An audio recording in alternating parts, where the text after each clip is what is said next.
Halo rekan-rekan aparatur sipil negara di seluruh Indonesia. Hari ini kita akan membahas sesuatu yang sangat menarik, sebuah terobosan yang bisa mengubah cara kerja kita. Kita akan mengupas bagaimana kecerdasan buatan atau yang kita kenal sebagai AI menghadirkan seperangkat alat baru yang super canggih untuk membantu kita dalam melayani masyarakat. Coba deh, kita bayangin bareng-bareng. Gimana rasanya kalau kita bisa mencegah sebuah insiden, bahkan sebelum itu sempat terjadi? Bukan lagi sekedar bereaksi setelah ada laporan, tapi kita sudah selangkah di depan. Nah, pertanyaan inilah yang jadi inti dari pembahasan kita. Kita semua pasti merasakan ya, sebagai ASN, tantangan untuk menjaga ketertiban dan keamanan itu makin hari makin rumit. Tuntutan masyarakat makin tinggi. Sumber daya kita terbatas, dinamika sosial juga berubah cepat. Ini menuntut kita semua untuk bisa bekerja lebih cerdas lagi. Nah, disinilah AI masuk. Dan ini penting banget buat kita luruskan dulu. AI ini bukan mau menggantikan kita. Sama sekali bukan. Anggap saja AI ini sebagai sebuah toolkit atau kotak peralatan baru yang canggih. Isinya alat-alat yang dirancang khusus untuk memperkuat kemampuan kita, biar kerja kita makin efektif. Oke, biar lebih jelas, yuk kita bongkar isi toolkit ini. Ada 4 instrumen utama yang perlu kita tahu. Kita akan lihat satu persatu gimana cara pakainya dan apa manfaatnya dalam pekerjaan kita sehari-hari. Kita mulai dari yang pertama. Ini bukan sekedar CCTV biasa loh ya. Ini adalah sistem pengawasan yang punya otak untuk melihat dan menganalisis apa yang terjadi. Terus cerdasnya gimana? Gini, sistem ini tuh nggak cuma merekam gambar. Dia beneran bisa memahami apa yang dia lihat. Jadi dia bisa membedakan mana aktivitas yang wajar dan mana yang aneh atau mencurigakan. Dan yang paling penting, semua itu berjalan otomatis, secara real time. Manfaat praktisnya buat kita apa? Gini deh, bayangin kita punya ribuan mata tambahan yang tersebar di seluruh kota, dan mata-mata ini nggak pernah lelah atau lengah. Begitu ada yang janggal, kita langsung dapat peringatan. Artinya apa? Respon kita jadi jauh lebih cepat, dan kita nggak perlu lagi buang-buang waktu nontonin rekaman video berjam-jam. Lanjut ke instrumen kedua. Nah, yang ini benar-benar mengubah cara main kita. Dari yang tadinya lebih sering reaktif, sekarang kita bisa jadi proaktif. Intinya adalah mencegah kejahatan, bukan cuma menindak setelah terjadi.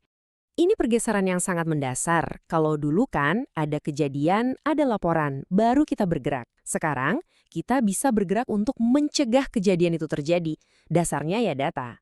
Jadi patroli itu bukan lagi soal, kayaknya di sana rawan deh, tapi benar-benar berdasarkan peta resiko yang diolah oleh AI. Perlu dicatat, ini bukan main tebak-tebakan ya. Kepolisian prediktif ini bekerja dengan mengolah berbagai macam data. Data kriminalitas masa lalu, data kependudukan, bahkan pola keramaian. Dari situ semua, AI bisa menemukan pola-pola tersembunyi untuk menunjukkan, nah, di lokasi ini dan di jam segini, risikonya tinggi. Efeknya jelas banget. Sumber daya kita kan terbatas ya, personilnya ya kendaraannya.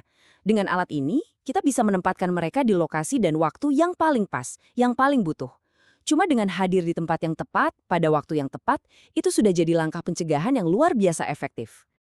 Oke, instrumen ketiga, ini menyentuh banget jantung tugas kita sebagai ASN, yaitu soal menjaga integritas administrasi dan, yang paling penting, kepercayaan dari publik.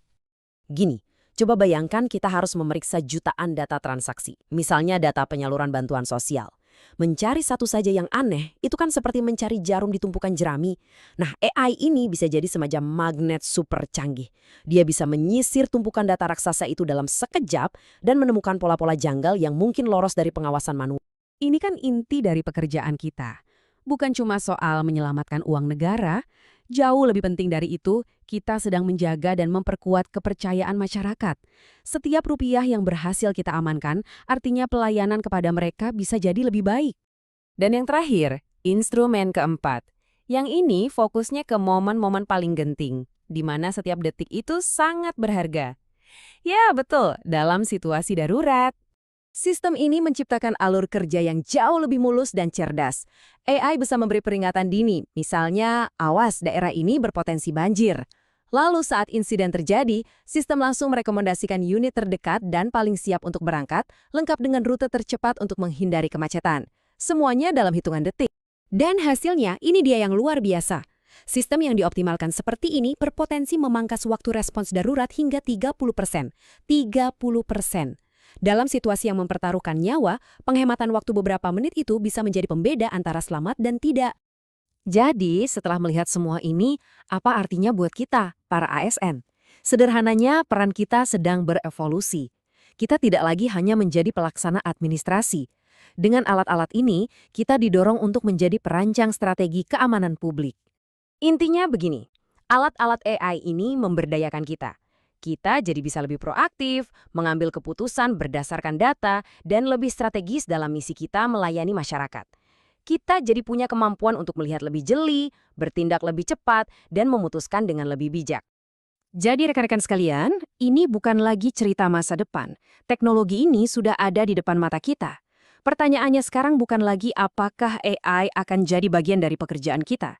Pertanyaannya adalah bagaimana kita bisa cepat menguasai semua alat baru ini supaya kita bisa bersama-sama membangun Indonesia yang jauh lebih aman. Siapkah Anda?